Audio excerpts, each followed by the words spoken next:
Hello, everyone. Hello to those who are already online. For those who might not know me, my name is Shireen Malikpour. I'm an associate professor at MSCI, and I also head up the MSCI PhD program here. And I'm also one of the co-hosts of MSCI Research Seminar Series. First, I'd like to start by acknowledging the traditional owners of the land on which many of us are here today, with the exception of our speaker, who is joining us from Monash, Indonesia. But for many of us, we are here on the land of the Kulin Nation. And I'd like to really take this time to acknowledge them and pay my respects to their elders, past, present, and emerging. If you haven't been to any of MSCI research seminars in the past, just a couple of words on that. We started these seminars a few years ago now, 3-4 years ago now, really trying to create a forum roughly once a month where we come together and we invite speakers from a range of different disciplines and from a range of different institutions. Sometimes we have colleagues joining us to speak from different Monash faculties. Sometimes we have international speakers or speakers from other Australian universities. And sometimes we also have MSCI colleagues presenting their research. This is really an opportunity for us to get together, hear about a research that is happening broadly on the topic of sustainable development, but without any key focus on a particular topic. As long as it aligns with sustainable development, we are keen to hear about it, but also understand opportunities for potential collaborations and synergies and mutual research interests in this forum, and really debate and exchange different ideas as well. Today, we are very lucky that we have a speaker from our own university, but a different campus of our university. So Associate Professor Altaf Virani has joined us from Monash, Indonesia. Altaf is an Associate Professor in Public Policy and currently leads the Master of Public Policy and Management at Monash, Indonesia. His focus has been very much on health policy and the health sector, and particularly he's interested in the public sector reform and governance challenges in settings that might be called resource poor, non-Western context, and again, South and Southeast Asia has been the more of the empirical context, if you like, that he has been focusing on in his research. Altaf holds a PhD in public policy from the National University of Singapore. And in his career, he has worked with many government agencies, academic institutions, NGOs, and also development agencies, such as the World Bank and the Bill and Melinda Gates Foundation, on various action research projects.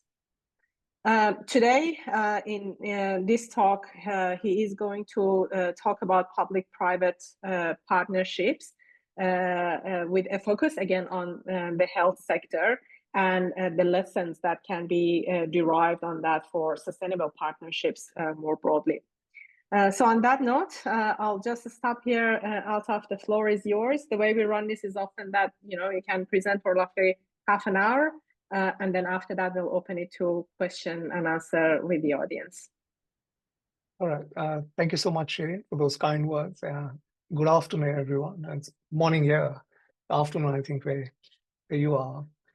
So my background, as Shireen mentioned, is not around sustainability. So I've never, until recently, I never thought of my work in that sense. And I think Shireen is probably one of the first scholars that I started to work with on the sustainability agenda when I came to Monash. So I mean, thanks to her. I was a bit surprised when she reached out to me to speak about my work. I am not a sustainability expert. I'm not an expert in public-private partnerships either. A lot of my work in the past, and I think a lot of that is PhD, was around public-private partnerships, doing field research, for instance, in the health sector. And what this talk allows me to do is to reflect on my work, but it gives me the opportunity to think about it from a sustainability perspective. And ever since my graduating from NUS, my focus has sort of been from micro to macro. So I was initially trained as a doctor in medicine. I went to hospital administration, sort of managing more organizational level work, to then thinking about health policy. And more recently, in the last 3 or 4 years, I have a macro lens, which is sort of around what Shireen was mentioning around policy design and governance, which is a lens I apply to both health sector work, but also work in environmental sciences and other areas. So that's how I'm going to sort of structure my presentation today. Let me share my screen.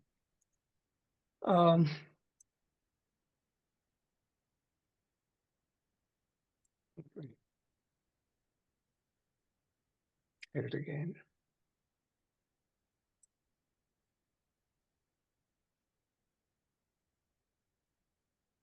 Okay, I hope you can see it. Yep.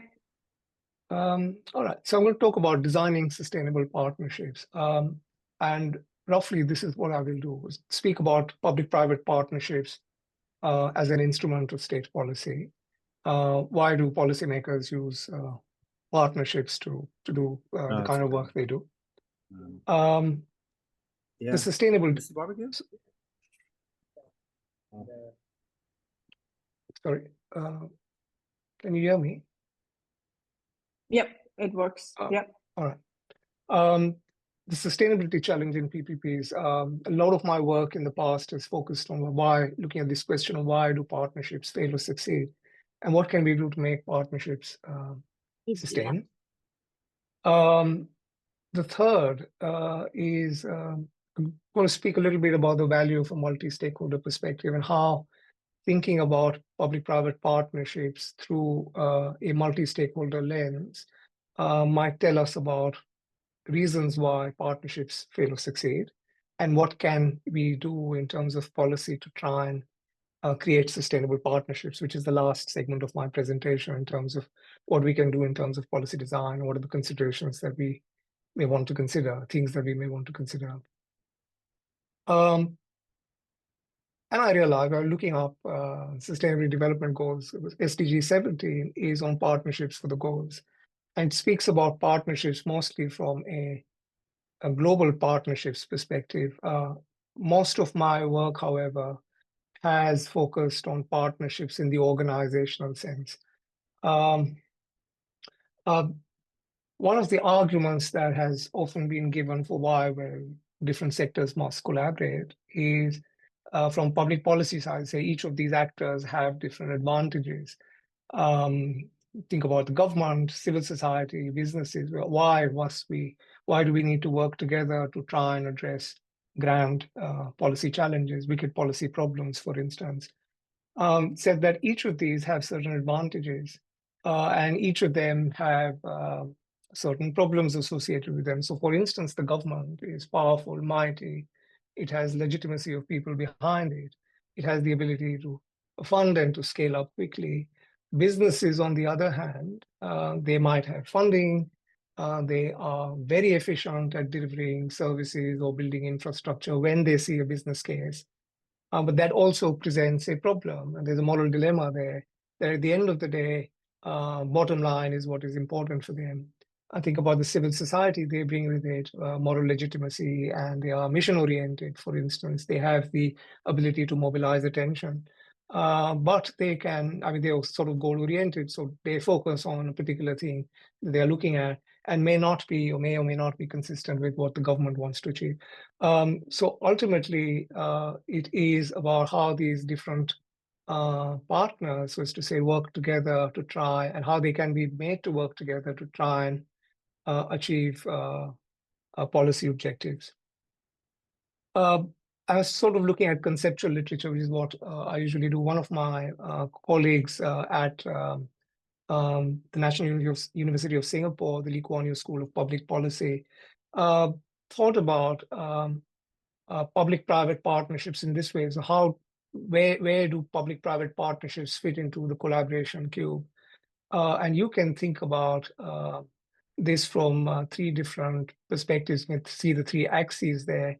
One is depending on partners' motivation, whether partner is acting in public interest or in self-interest, what is the kind of project space for innovation and initiative, whether it's constrained or whether it's unlimited, and what is the level of partners' involvement in whatever is happening. So whether they are fully involved or they're partially involved, and depending on where they fit into this matrix, the governance modality can be selected based on something that might suit better than others, depending on where they fit into this matrix.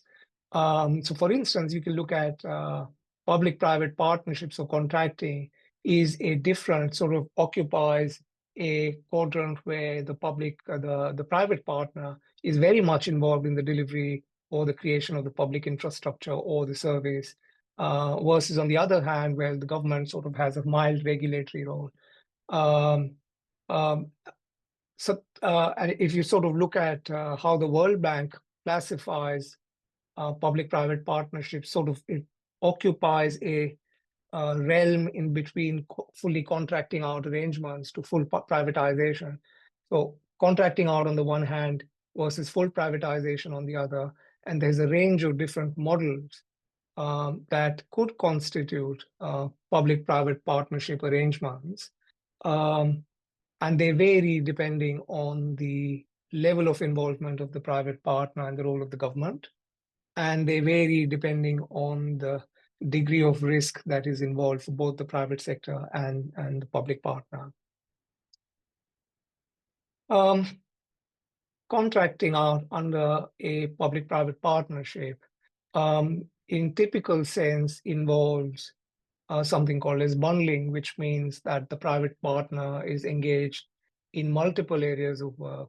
It's involved in financing, it also is involved in construction and in the operation of the public service or the infrastructure that is being built. Mostly these projects are self-contained. They're thought of as self-contained projects. So legally they're self-contained and financially they are self-contained. The idea is for the cash flows that the project will generate, and think of a road that is being, or highway that's being constructed through a public-private partnership modality. The user fees that will get generated will go towards paying the project's debt. That's the idea. That's how the private sector will make money out of it. So there's got to be some compensation, as I said, through either user fees. And many of the cases that I have studied in the health sector, where the private sector is essentially brought in to manage or to create healthcare infrastructure, and the government ends up transferring a lot of funds, and I will come to that when we're discussing the case study per se. Government payments, when the government makes payments to the private sector, they are contingent on certain events. And the hope is, it's not always borne out in practice, but the hope is that these events are contingent on public objectives, public policy objectives being met.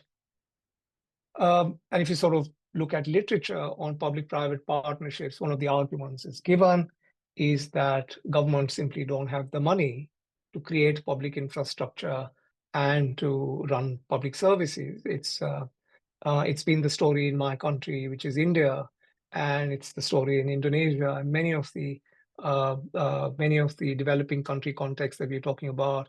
A lot of the infrastructure that was built initially was very old, healthcare infrastructure, the hospitals that are currently operating. A lot of that was built in the colonial era. There have not been too many improvements. The public sector says that it simply don't have the money, which is sort of obviously not true if a lot of the financing happens through government transfers. And it's also not true if user fees are still the way many of these public-private partnership projects are built. There's sort of a discord between what the literature says and what is happening in practice.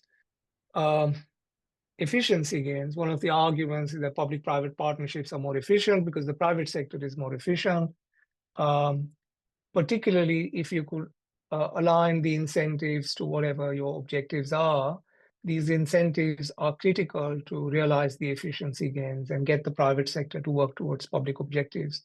And that's the rationale given for public-private partnerships. One other argument is that one way to build in efficiency, bring in efficiencies through competition. So the private sector competes with other private sector players. And when they are involved in a public-private partnership venture, it is essentially a public service, but delivered through the market route.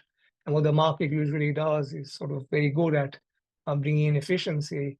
And the idea is that competition will ultimately lead to improvements in public service delivery, and will keep the rates competitive and the user fees low. Now, it's not necessarily borne out in practice, but that's what the literature says.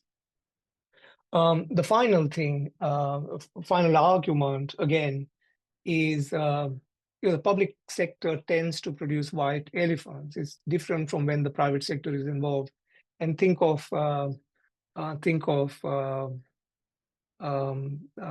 air travel, for example, or certain flights that are running on routes that are not profitable for the private sector to run. Those routes are usually, in a country like mine, and in Indonesia, those routes are typically held by the government. It's government airlines that are flying those routes because they're simply not profitable for the private sector to manage. Um, uh, and what that is critical because there is a role for the government to try and create infrastructure or provide services where it simply doesn't make sense for the private sector to be involved.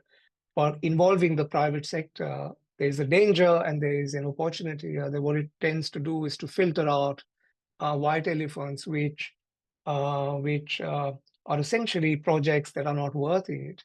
And if you bring in the private sector, the argument is that it sort of guarantees this market test, which would simply not work if the government were to provide a guarantee, or it was simply financed through user fees where the government is the provider of the public service. If you think about the literature, look at literature, what has been the experience of managing public-private partnerships around the world.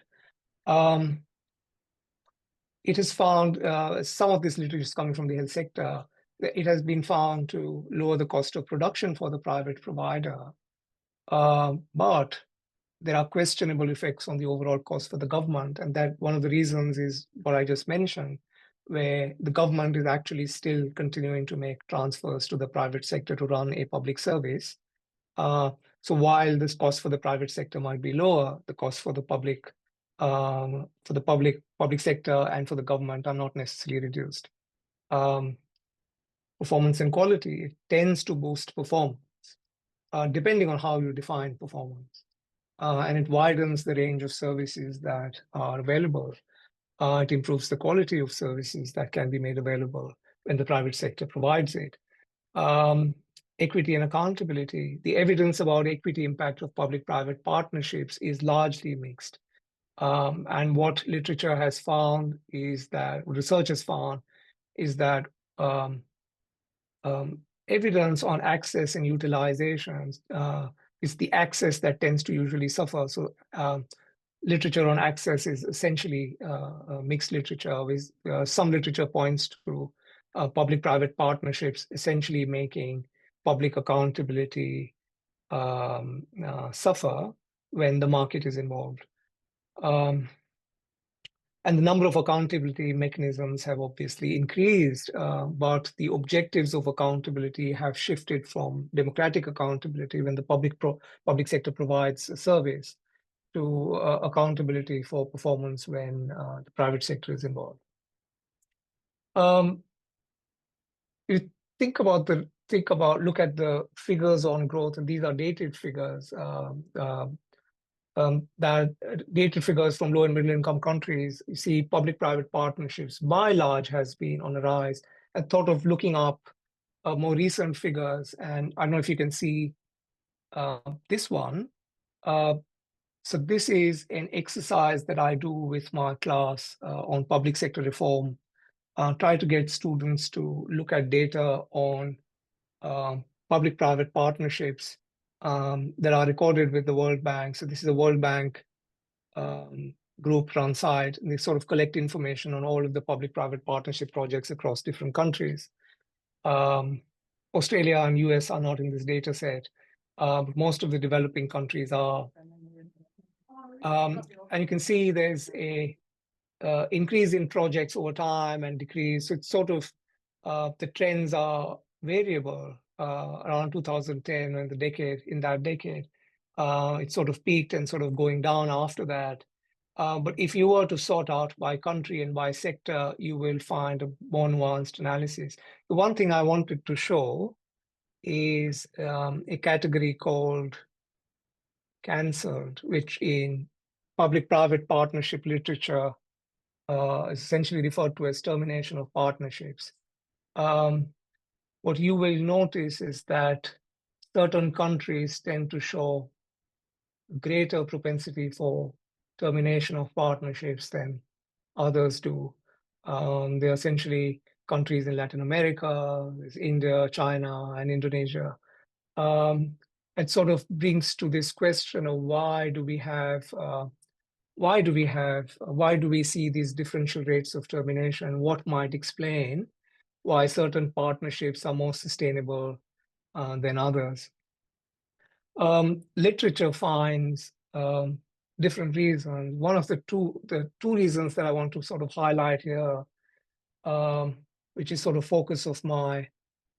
which has been the focus of my work, is the lack of agreement on what constitutes success and failure, and the devious interpretation of success based on a multiplicity of goals. There are many other factors that have been recognized, particularly vested interests and political resistance that inhibit change. There's predilection for stability, so there's a reason why terminations may not happen. Bureaucratic inertia why terminations may not happen, versus opportunity windows that are skillfully made use of by proponents of termination. There's sort of two different sets. So it's a set of inhibitors that inhibit termination decisions, another set of facilitators that facilitate termination decision. I think the two things that are of interest to me are the lack of agreement on what constitutes success and failure, and devious interpretation of success based on a multiplicity of goals. Coming to the experience of public-private partnerships in the health sector in India, the picture on the left and the right are pictures, and the real pictures taken from healthcare facilities, public health facilities at different levels. One is from a secondary care facility. Both are in fact from a secondary care facility.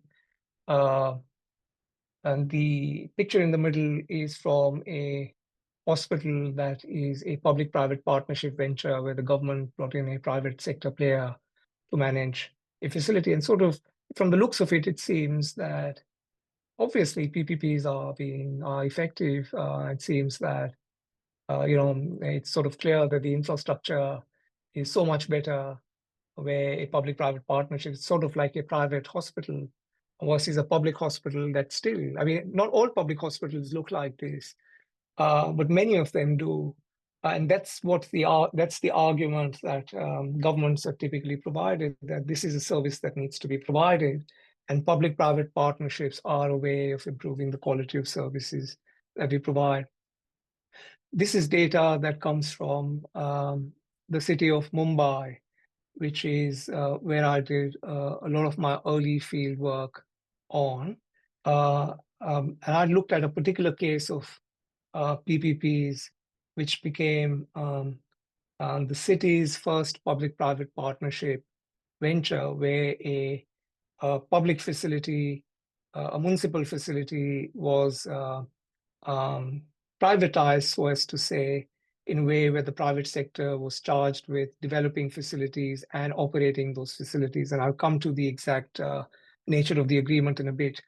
But the context for developing that public-private partnership project was this. And if you look at the trends of changes in population over time in the city, there's something called as the island city, which is where bulk of the population lived early on.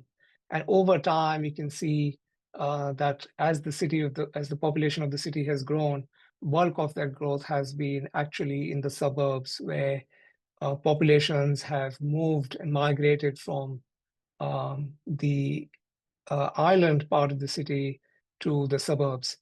But if you sort of contrast that with the availability of public hospital beds across these different regions of the city, you will notice, and that's the South Mumbai, for instance, which is the island city, the inland city or the island city. If you see 63% of the population of the public beds in the city are concentrated. Again, these are dated figures, but it gives you the picture that a bulk of public infrastructure is located in the island city, whereas the population has sort of migrated to the western suburbs and the eastern suburb scenes. One other thing of interest is that this sort of coincides also with the segments of the city which are underprivileged. So if you look at the percentage of the slum population in each suburb, most of that population now is located in the eastern and western suburbs of Mumbai. And a lot of the population that was initially in South Mumbai, which is the island city, has sort of moved to the western and eastern city.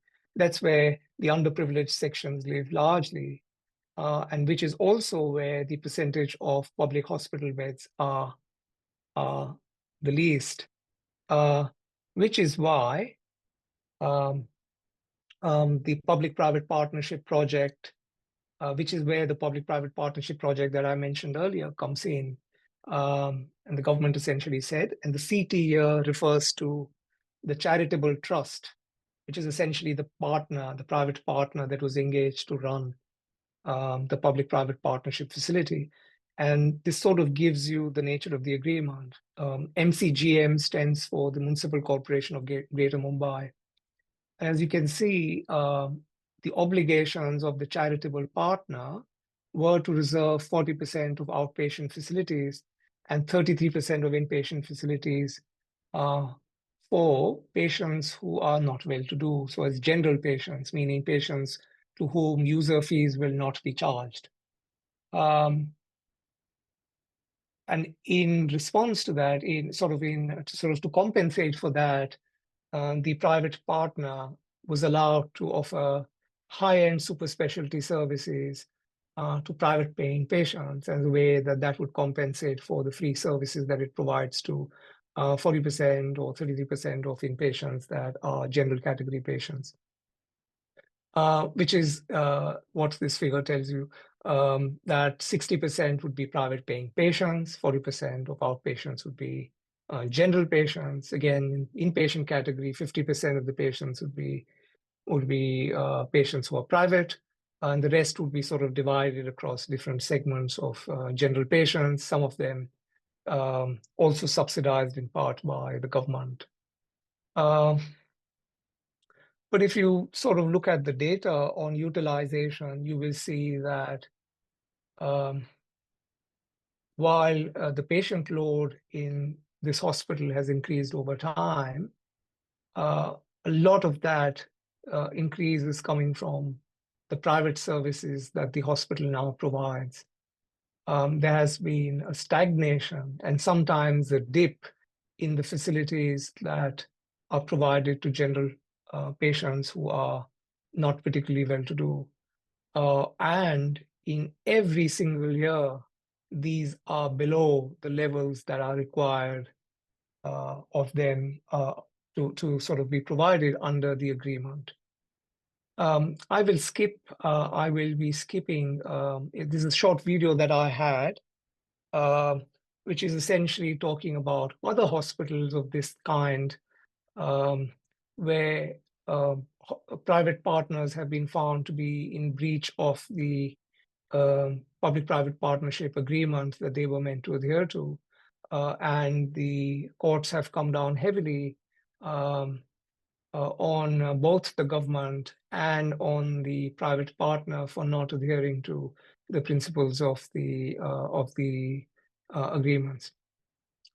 So in addition to that one case that I mentioned, in a different piece of work, I also happened to look at a a couple of other public-private partnership projects in different cities. So these other projects are in the cities of in the state of Karnataka, in Koppal. The other one, a super specialty hospital, which is sort of recognized as a private sector hospital in the city of Delhi. Uh, um, and if you sort of analyze what has actually gone wrong in these partnerships, you see issues at multiple levels, failures at multiple levels. Oftentimes, these are failures in how objectives were set. Sometimes it was found that public-private partnerships were not the best way to provide this particular service in that particular context. Sometimes it is just that the agreement was not set right, meaning they're saying, well, 40% is a requirement, was essentially not sufficient because the requirements of that, the kinds of the quantum of services that you needed to provide were much higher than what was listed under the agreement. There have been failures at multiple levels. And sort of the question, I think, on reflection is that, so the assumption is that when the public sector and the private sector are meant to work together, it assumes that they will work together in service of a common interest, right? That's the idea of a public-private partnership project, and that there will be attempts to identify a set of common interests. There will be negotiation of the partnership arrangements. The partnership will be implemented, it will be evaluated, and changes will be made depending on whether they're working or not. And in case a project isn't working, that project will be terminated. It's assuming, though, that there is common interest. And through my work, one of the things I found is that that is not borne out by reality. And the figure that you see is coming from I don't know what the origins of this are. It's essentially a tale of the elephant and 6 blind men. The blind men and the elephant. And these are essentially blind men who are trying to touch different parts of the elephant, trying to make sense of what that object is. And some of them think of it as being a hose, or another thinks of it as a fan, depending on where they're touching. So everybody experiences a particular outcome depending on their own perspective. And if you sort of apply that to the evaluation of public-private partnership projects and sort of adopt a multi-stakeholder lens, one would realize that there are different ways in which outcomes that arise from a public-private partnership projects can be evaluated. So there are considerations of cost, for instance. What is the cost of procurement, or returns on investment, the price for consumers? There's performance in terms of efficiency, service quality, scale of services, and utilization. There are equity and accountability considerations, meaning bringing in the private sector. Has that changed anything in terms of whether a service is now as accountable to citizens as it used to be? And we sort of pay attention to that. Not all of these are equally important to every partner in a public-private partnership project. Some of these are more critical to the government. Some of these are more critical to the private partner. The private partner is engaging for returns on investment, and if there are no returns on investment, one would hypothesize that the partnership agreement would cease to exist. If you look at data on terminations in each of the 3 cases that I mentioned earlier and sort of try to superimpose the different dimensions of evaluating success on public-private partnership projects, what is surprising, so what red means is that the partnership project was terminated. What green means it still continues. Orange means that there have been questions around that, where those considerations have not been met. And you look at the survival outcome. right at the bottom, there's green, meaning it continues, and the red means it was terminated. And what's interesting to note is that partnership projects that successfully fulfill the objectives that would be critical to a private partner, and that involves things like profitability, efficiency of care provision, for instance, etc., contract fulfillment by the government. So when the government fulfilled its end of the bargain, when the private sector was making money, obviously that partnership continued. But if you think about the opposite, that did not always happen. So there have been many instances, and look at case C, for instance, where you see the private sector, case A, for instance, where you see that the private sector the private partner did not necessarily fulfill its end of the bargain. That partnership project still continued. Case C, where the private partner again did not fulfill its end of the bargain, it was the private partner that pulled out of the project and not the government, because the government was failing to meet its end of the bargain. The project would have still continued would still have continued had the private partner not pulled out. It sort of tells you something interesting is going on, that there are these diverse expectations at play. There are varying expectations of effectiveness, and there are different perceptions of whether a public-private partnership project is effective or not. And that projects can perform differently across these different dimensions of effectiveness. If you think about it in the operational sense, the effectiveness of public-private partnership policies and projects essentially hinges on their ability to satisfy and produce outcomes which bring sufficient value addition for each stakeholder. So in order for a project to succeed, it's got to satisfy what is important for each partner in the equation, sort of got to satisfy both ends of the bargain. Failure to specify and address the different dimensions of effectiveness in partnership agreements can render public-private partnerships ineffective. If improperly designed, what literature says, and sort of borne out by the 3 case studies that I presented earlier, public-private partnerships tend to produce outcomes that are inherently more favorable for some groups of stakeholders than others. And inevitably, what ends up being compromised are considerations of equity, access, and public accountability. That it's easier for the government to sell a public-private partnership project to its constituents because there are so many objectives that you can say are being fulfilled and others that are not being met. For the private sector, it's so much easier because at the end of the day, what they're looking at are returns on investment. Coming to my final slide, reflecting on a edited book that we put together a few years ago, it sort of builds on work that we did, but also building on work from other authors in other empirical sectors. There are, I think, design lessons that can be learned from what we find in these case studies.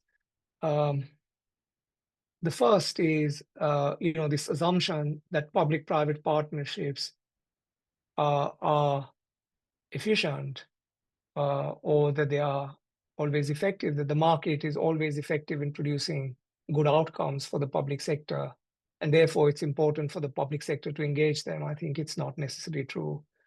They're not always the most efficient or effective instrument. Sometimes the government is paying more than it would if it would provide the service itself. The other, I think, is it's important to define success. It's important to define it, but it's also operationally important to reflect it in any partnership agreements that are put together or memorandums of understanding that are put together between partners. Getting the contract right is critical, and all stakeholder interests must be adequately reflected. It's not just the interest of the public provider, it's also important to address the interests of the private sector. One of the cases that I alluded to earlier, case C, The private sector wasn't making money, so ultimately they pulled out. And as a result, there is no functioning hospital in that town at this point in time, a secondary level facility at this point in time. Performance targets must be aligned with the overall social goals of the government. That the government might have public policy objectives, but it's not enough to have those. It's important to make sure that those are aligned in ways, they are sort of structured in ways where the private sector is incentivized to work towards whatever the goals of the government are. In the healthcare case, it's sort of to expand and to augment the quality of the services, both the scope and quality of the services that they're providing. Finally, I'd say performance accountability must display traits that citizens naturally expect from providers of public services. And as I pointed out earlier from literature, you see that a lot of this accountability has changed from democratic oversight to it being performance accountability, but in a way where citizens do not have recourse to remedy. And that is a problem. So even if we're thinking about it in terms of performance, the idea is that that performance accountability must still display traits that citizens expect from providers of public services, because at the end of the day, it is public services that we're talking about. Finally, say regulatory framework and policy capacity. One of the assumptions typically is that one of the rationales that's typically provided is that citizens do not have, that governments require to implement public-private partnerships because they do not have capacities to provide public services. But one of the things we forget is that managing public-private partnership projects also requires a certain kind of capacity, which governments may not have. And that's something to reflect on, because in the absence of that capacity, just running a public-private partnership projects is not going to solve problems. It's only going to increase those problems. And what is required sort of is for governments to focus on how do you improve kinds of capacities that might be needed to sort of formulate partnerships, to implement partnerships, to evaluate partnerships. And all of these are, I think, considerations that you're thinking about designing partnerships for sustainable outcomes, got to sort of focus on those aspects as well. So that concludes my presentation. Happy to take questions. Thanks very much, Altaf. It was a really interesting talk, and also very intriguing, given that, as you say, certain concepts or approaches are sometimes talked about in a lot of conversations as, the kind of solution or approach or the way to go. But really, when you get into that level of scrutiny and really looking into more depth, the story is a lot more nuanced, as you really try to show us today. Really appreciate that. I might just kick off with the first question at my end, and for others, please feel free to raise your hands and ask a question, or if for some reason you cannot unmute yourself, you can also put your question in the chat, and I'll be happy to ask that question from Altaf. I think my question almost touches on where you ended, Altaf, about the kind of capacities. And I was, as you were presenting, I was also thinking about, what do we know about those broader social, political, and economic landscapes and conditions that can also have a great impact on the success or failure of public-private partnerships. Again, going back to the image that you showed us from was it World Bank? The graph that was showing the cancellations of projects, and as you could see, there were certain regions where a lot of those terminations actually happen as opposed to other regions. And I was wondering if those factors have also been studied outside just that public-private partnership itself, but those broader landscape conditions, and if there are also things to be learned in terms of in what kind of environment those partnerships are more likely to be sustainable and work effectively. Would you like me to answer now or wait for the question? Okay. So I think, so not that much in terms of, so if you look at literature on public-private partnerships, I don't think there's that much on what you're speaking about in that space.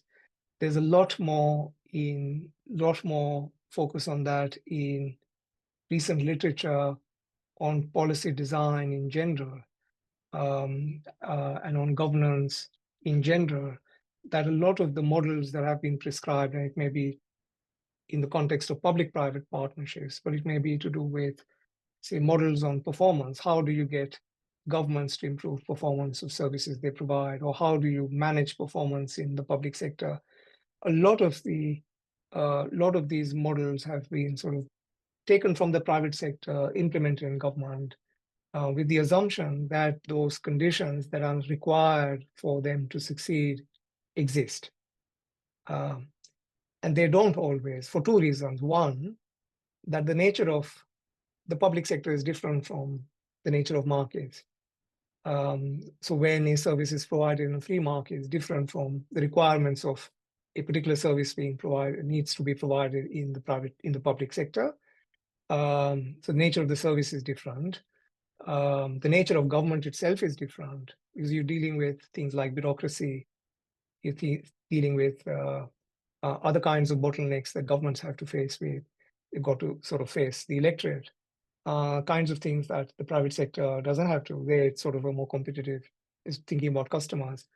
So that's the second thing. The third are the kind of divergence that you talked about, and which is, I think, why we see the maps that we looked at earlier, that failure rates tend to be more in certain areas than others. And I think that is exactly to do with problems with capacity, that the kinds of capacities that are required for the effective contract management, they might exist in Australia. They don't exist in Indonesia or in India. And that is why you might see that public-private partnerships are sort of working, at least on some parameters, better, at least implemented better in maybe in Australia than they are implemented in places like India. Even if the agreement is flouted, what mechanisms exist to enforce a contract? Those institutional arrangements do not exist, and there are institutional weaknesses. So when I think there's this problem where models, public-private partnerships is one, but there are other examples that you see in the healthcare financing space, for instance, where there's focus on social health insurance, for example. And both of these are World Bank-led solutions for problems that exist in the developing world. But a lot of these models are propagated on the assumption that the conditions that are required for the success of these models exist. And my argument is they don't.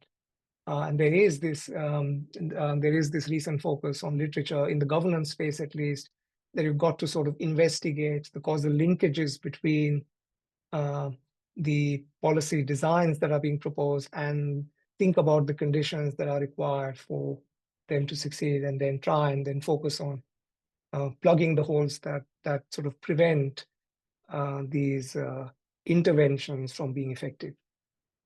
I hope that answers you. Yeah, absolutely. Thank you.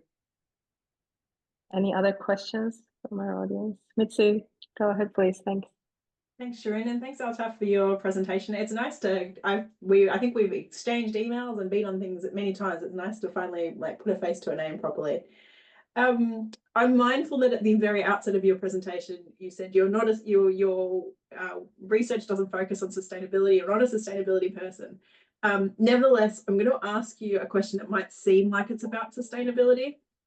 So bear with me. It's a little bit lengthy. Feel free to ask me to say it again.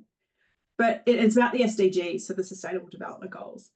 I'm curious to know what influence you think the SDGs have as a globally consistent approach to sustainability on how the public sector and sort of private sector, I'm particularly thinking about multinational companies here, how the private sector approaches PPPs. So do you think that global agreements like the SDGs are impactful in the way that the PPPs play out? Or do you think that maybe local requirements or agreements sort of trump those global approaches? So that's my question. Yeah, thank you for your question. I think interesting. I haven't worked so much in the work that comes closest, I think, is work around medical tourism that I've looked at when thinking about global matters. Otherwise, a lot of my experience is around organizational issues, more at the local level. And there could be at the municipal level, provincial level, at the level of state governments, for instance. Even when you're talking about national government, we're talking about organizations that deliver healthcare services or that built infrastructure, that could be roads, that could be et cetera, whatever. All of these, I think, you're talking about multinational companies. For the private sector, I'm not particularly sure that. I think local considerations trump those that are, global in character. I'm not particularly sure if SDGs have directly had any impact in how the private sector approaches issues like this. I'm not convinced that they have. My experience of looking at medical tourism as a global phenomenon that requires exchanges across, there's agreements between countries, bilateral agreements, multilateral agreements, regional agreements on this. Or sometimes there are agreements. At other times, it's a function of how the commercials of this play out. So where is the demand and where is the supply of medical services? A lot of people migrating. My wife is a medical doctor, migrating to Singapore earlier, now migrated to Australia, providing a service that is a cross-border exchange of medical people, of medical providers, cross-border exchange of medical tourists. In a segment like that one, I think global agreements come to play where governments have the opportunity to apply their mind to sort of to frame policies in a way that would reflect what the principles of SDGs in policy. That's where I think both the private sector and the governments have applied their minds, and that could be to do with insurance arrangements, cross-border arrangements where there's quality assurance of care provided in one sector by a accrediting agency that might exist in a different part of the country, accrediting agency in the US or in Australia, regulating care that is being provided through standards or through through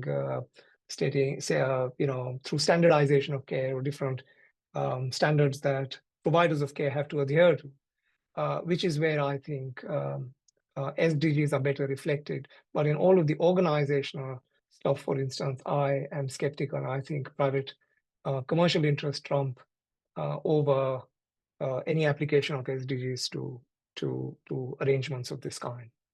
Yeah, it's just my experience. I'm not. So that was what I was expecting, you might say. But because it's really interesting to me to see at what level, if we want something like the SDGs, and we were talking within MSDI earlier this week about will the SDGs end at 2030, or might they go on, for another 20 years after that?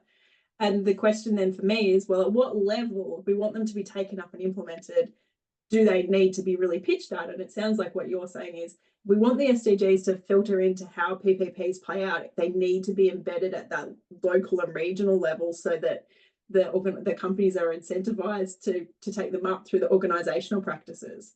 Yeah, is that right?